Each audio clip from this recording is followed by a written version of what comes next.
big, ordained minister who always inspires me, and I know all of us. Please help me welcome Reverend Eileen Brownell.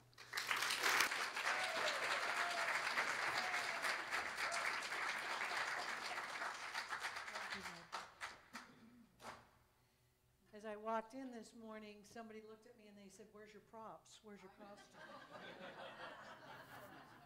And today's lesson doesn't require props and costumes, so I decided that I would do one-upmanship a little bit, so you have to.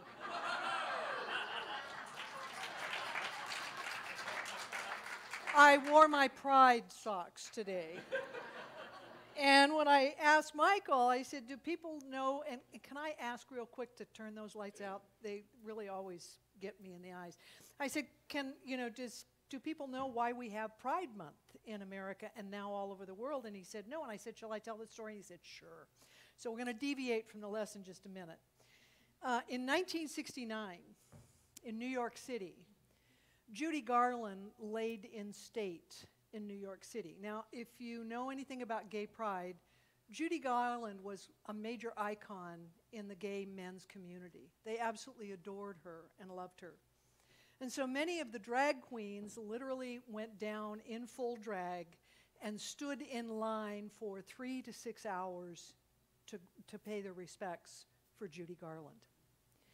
And as life would have it, they ended up back at Stonewall, which was a bar on Christopher Street in New York City.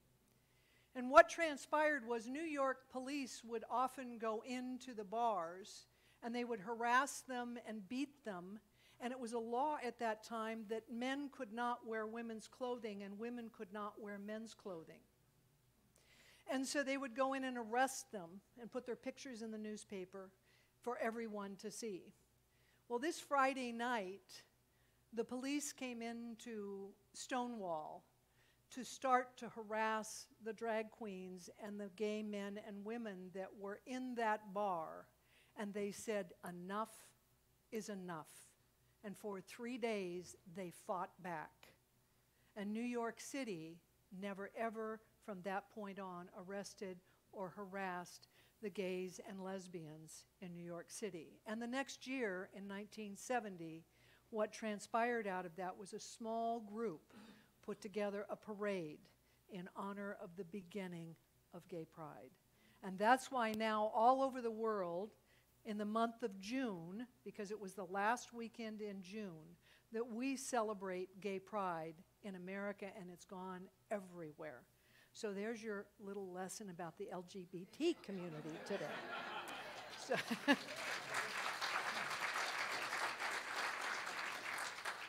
you know, I have to tell you, too, just out of that little story, one of the reasons why I came to this church was because you did not discriminate against the LGBT community, and because I had experienced that previously in other churches. So thank you for the wonder that you are.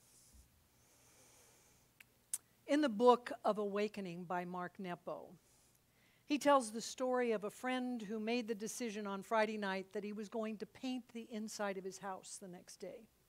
So he got up on Saturday morning and he went down to whatever the store happened to be, and he bought red paint and white paint and tarps and rollers and brushes, and he came back and he put everything on the front porch. And he lifted the lids off and stirred them with the stick that he had, and he took the tarps and put them under each armpit, put the brush between his teeth, and grabbed the 2 cans and walked to the front door. And stood there and began to try and shift and change and open the door with the 2 tarps, the paintbrush, and the 2 cans of paint. And he began to get a little bit unbalanced in trying to do this and still holding on to everything that was in his hands and on his body. And finally, he began to teeter, and what, lo and behold, would happen? But he fell backwards, and the paint went flying all over the porch, all over him. It was in his hair. It was on his clothing. And all he could do was stand there or lay there and laugh. The beauty of this story, and the reason why I love it so much, is that in order to open up something new in our life, something new, a new way of doing, we have to be willing to set things down. We have to be willing to let go of something. In The Seed of the Soul, Gary Zukav states, each intention, anger, greed, compassion, understanding, sets energy into motion. What you intend is what you become. Power is energy that is formed by the intentions of the soul. It is light shaped by the intentions of love and compassion guided by wisdom. It is energy that is focused and directed towards the fulfillment of the task of the soul upon the earth. Let me state that last sentence one more time. It is energy that is focused and directed towards the fulfillment of the tasks of the soul upon the earth. Living an intentional life is fulfilling our soul's purpose. So just what does it mean, intention mean, and where did that word ever come from? The word intent has been around since the 1200s. First it was Latin, then it was French, and then it was English, and they called it intent spelled with an E.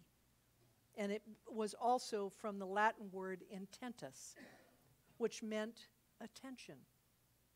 It also means desire and purpose and lean towards and to stretch out.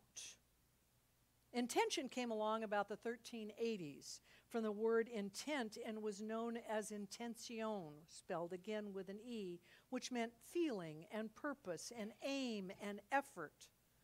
So based on the literary definitions, based on its history, based where it comes from, intention and intention means giving us our life purpose. Intentions help us to aim and place our efforts in a very specific direction. Most of us stumble through life without specific intentions or directions, and we all have needs that we try to fulfill. Often, however, we hang on to our wants and don't let them go. I just spent a week with my niece in Atlanta, Georgia, and she has 3 teenagers, 14, 17, and 19. Holy cow. Almost every other sentence out of their mouth was, I want a truck, I want a car, I want a speedboat, I want a new motorcycle, I want a dog.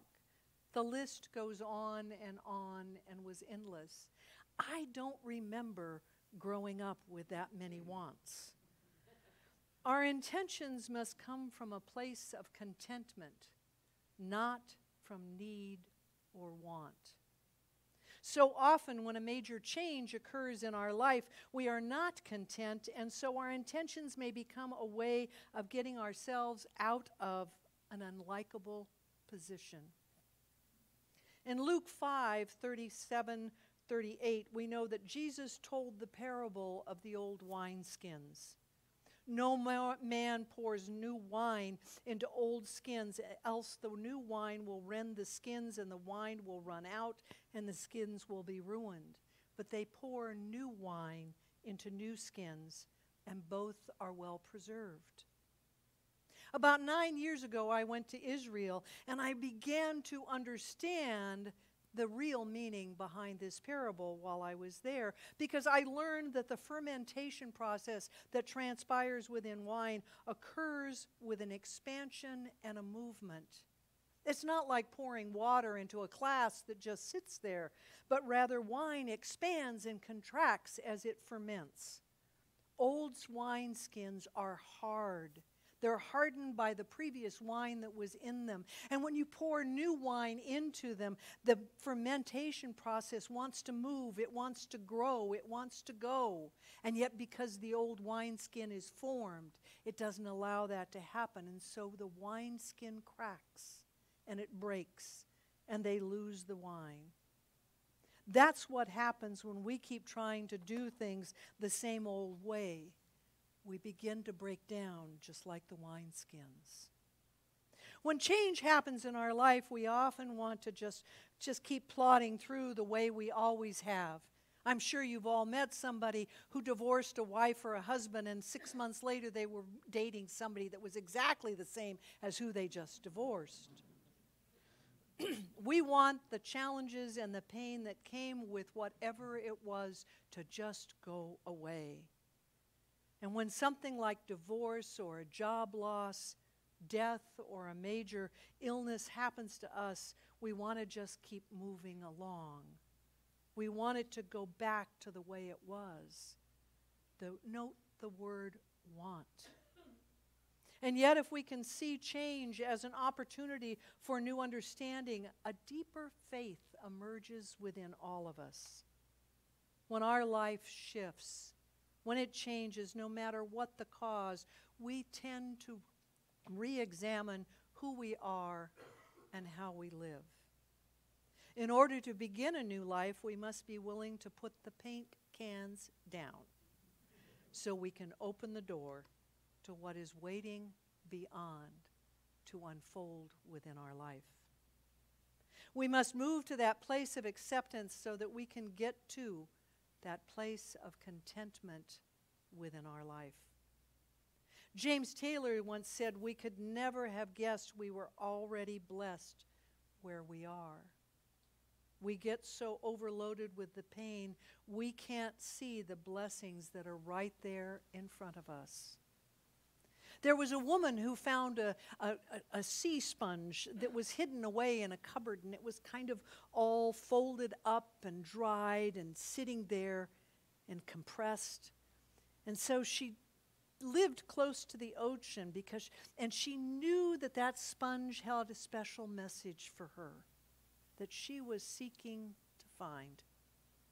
So she went one day down to the ocean, and she walked in up to her waist, and she held the sponge in her hand, and she dipped it down into the sea. And as she dipped it down, the bubbles began to bubble up, and it began to expand, and it began to unfold. And all of a sudden, she noticed this tiny little fish that had laid asleep within the folds of that sponge, darted out, and went on its way. It brought her great joy and contentment to see that she had helped something that had laid dormant for years come alive. Each of us is like that tiny fish in that sponge that we see. The answers we are seeking, the intentions for our life are already deep within each and every one of us. We are joy and contentment if we just choose to recognize it. We need only listen to our Christ consciousness, and the creation process begins. One of my teachers, Lloyd Strom, has indicated that the universe is full of principles and law. However, there is only one law that truly empowers us to take charge of the conditions and the circumstances of our lives, and that is the great law of life. And just what is the great law of life, you might ask? You receive what you believe. This has become widely accepted by psychologists all over the world, as well as in quantum physics. And Jesus tells us in Matthew 8:13, "As you have believed, so be it done unto you." Whatever is transpiring in our life, we are creating. Every challenge or conflict that exists in our life is waking us up to the fact that we are believing something that is not true about us or our life. The great law of life provides us with not only what we believe consciously or on our subconscious, but also what we think we deserve. And our desires can easily be corrupted by our fears. So to change those challenging beliefs and thoughts, we must replace our fears with love. Love is the universal healing elixir that brings newness to each and every one of us and each and everything in our life. That is living an intentional life. So how do we get to that place of doing all things with intentions in our life? First, let's take a look at how having specific intentions can shift our entire life. Intentions are the treasures in our heart. They're the inner motivation behind all that we do. Remember that little fish, that tiny little fish that laid so dormant within the sponge? That's what intentions are like. They're already deep within us. We're just waiting to emerge. Our highest intentions are based on love and are always unselfish and inclusive. Intentions corrupted by fear become selfish and exclusive. I know that all of you know that Terry and Connie are currently on a pilgrimage in Spain. But before Terry left, she forwarded her covenant to me so that I could pray with her on her journey, which included her intentions for the walk. She included the following intention: for all pilgrims. I know that every step is a prayer for peace and an extension of loving kindness. I get God bumps just saying that. I am sharing that intention with you with Terry's permission. And the key here is that her intentions are not only what is within her, but what she desires for others. It's about unselfish kindness and love. Intentions begin in our heart and are positive and good since they come from that place called oneness within. Oneness, not only within, but throughout. Intentions are not only experienced mentally, they are also experienced and expressed physically. It is a behavior that brings us joy. As we create our intentions, we begin the process of releasing a desire that inspires us to express who we truly are. Our human personality tends to want only what it can get. However, the spirit within that oneness is only concerned with what it can give, what it can create, and what it can express. Ironically, when we give what we want to get, we always receive more than what we expect.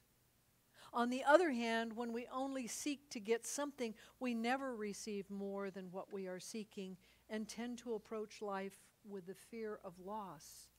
If I get it, it'll go away. I'll lose it. Tithing is an example of giving without fear. Goals in our life are like a destination. Once we complete it, we've arrived. Intentions, on the other hand, are like our direction for the travel. They're like our roadmap to help us get us. You could call it MapQuest or Waves app if you choose to. Goals or destinations become like milestones in our life. For a graduating senior, for example, their goal may be to obtain a job in the field that they have chosen, that they have just graduated in. When we have clarity about our intentions, we can always make a decision about opportunities that arise by simply asking, is this a milestone on my journey in life? Intentions are always in the present moment. They are happening right here, right now. Objectives, goals, visions, and dreams always appear as imaginary things that seem to be outside of ourselves and in the distant future. Intentions, however, are deep within us. They are an expression of who we are in this moment, right here, right now. Intentions become real in our life the moment we establish them. What I've noticed, too, is that they never, ever stop creating. The first time I ever established a covenant was in 2006, and I was getting ready to graduate from college. So my covenant was about the ministry that I was choosing to take, and that's what my intentions focused on. To this day, 11, 12 years later, those intentions are still active in my life and in my ministry. Based on our intentions, we create affirmations. the very moment we proclaim ourselves to be and that which we intend to express, our intentions become fully active in our life. And an intention is like the beginning of our creative expression. Another way of looking at living a life based on intentions is through the concept of an orchestra. How many of you have ever heard Peter and the Wolf? Oh, yes. If you've never heard Peter and the Wolf, I would strongly encourage you to go online, download it, listen to it. It's a wonderful piece of music. As a child growing up in Chico, there was a Saturday concert series for kids. It was a way of introducing us to musical culture. I'll never forget the day we were introduced to the instruments in the orchestra through the use of the story Peter and the Wolf that was created by Sergei Prokofiev, excuse me for my mispronunciation, over 90 years ago. The story and the music are absolutely ageless and have been narrated more recently by Bono and David Bowie. Each instrument in the orchestra is a different part of the story. Peter goes out for a walk one day. He's just a little boy, and he meets several animals and characters along the way. Now, the animals and the characters are expressed as musical instruments. For example, a duck is the oboe, a bird is the flute, and the cat is the clarinet. Hunters are bass and kettle drums, da-da-da-dum, and his grandfather is the deep-sounding bassoon. The important thing that transpires is that as the story is told, individual instruments are introduced for each character. When an orchestra plays normally, unless there is a solo, we can hear the music collectively because it blends together perfectly based upon the notes. Sergei's Peter and the Wolf allows us to embrace and embody each instrument that's in that orchestra. When we create a covenant, we are creating the music of our heart so that we can hear the instruments intentionally and individually and then collectively. So that now that you know what intentions are and why our lives become empowered when we create them, here are a few things to remember. God is in the details. You're not. When we get all hung up in the how-tos and the should-dos, we are holding on to what we think it should look like rather than having the faith that it will be well done. In fact, it is already done in mind, in love, and in law the moment you write it on paper. I can remember when taking my practitioner's classes from Carolyn, she would always teach us that when we did treatment, we were not to limit ourselves by our conception. So, for example, if I wanted $10,000 to purchase a new car, we would just say $10,000 or greater. We always added the or greater. Don't limit yourself. Be open to receive the greater. Remember in Luke 11:9, it tells us to ask and it will be given to you. And when we create intentions, our lives are not only stating our truth, we're already asking and it is done. Hold nothing back. When we hesitate, we spend our entire life on one foot because we're fearful of taking the next step. That hesitation keeps us from joy and prevents us from knowing the depth of our faith. Holding nothing back means holding the intentions to be like an open vessel in our life. When we release our hesitation, which is often created by our fears, we are opening ourselves to letting things in. That's why the open vessel is so important. And when we let things in, we feel their impact and in turn let things out, expressing what we feel. It's the cleansing of our mind and our heart so we can experience our intentions as they transpire. As a child, my family spent many a weekend in Butte Meadows at a friend's cabin. Regardless of how cold the water was, the kids would always get together and spend hours moving rocks in the creek to change the flow of the water. We wanted extra ripples and riffles for when we tubed, or we wanted just a little bit deeper hole to sit in when it was so hot. You know, Butte Meadows is only about 10 degrees less than what we are here. And it was what we were doing was using the power of the water to create a new source, a new way of living. Living an intentional life is like moving the rocks in our life. We need to create a new flow, a new way of being. Intentions do that for us. When we acknowledge our intentions, we begin to create our dreams. Living intentions requires us to deepen our faith. We trust at a greater depth, knowing that the divine, right, and perfect action is always transpiring within our intentions and our lives. We have faith that what we are seeking is already given because it's already here. There's an old Alaskan story about a young man standing on the roadside. He had spent way too much time in Alaska. He was freezing. He was cold. And he stood there with a simple, small cardboard sign, Miami. And he'd shake his feet and he'd stamp them, trying to stay warm as he held his sign, and everybody went by. And finally, a trucker came by and opened up the door and said, "I'm not going to Miami, but I'm going as far as Fort Lauderdale. You're welcome to ride with me." And the young man looked at him dejected and passed up the ride.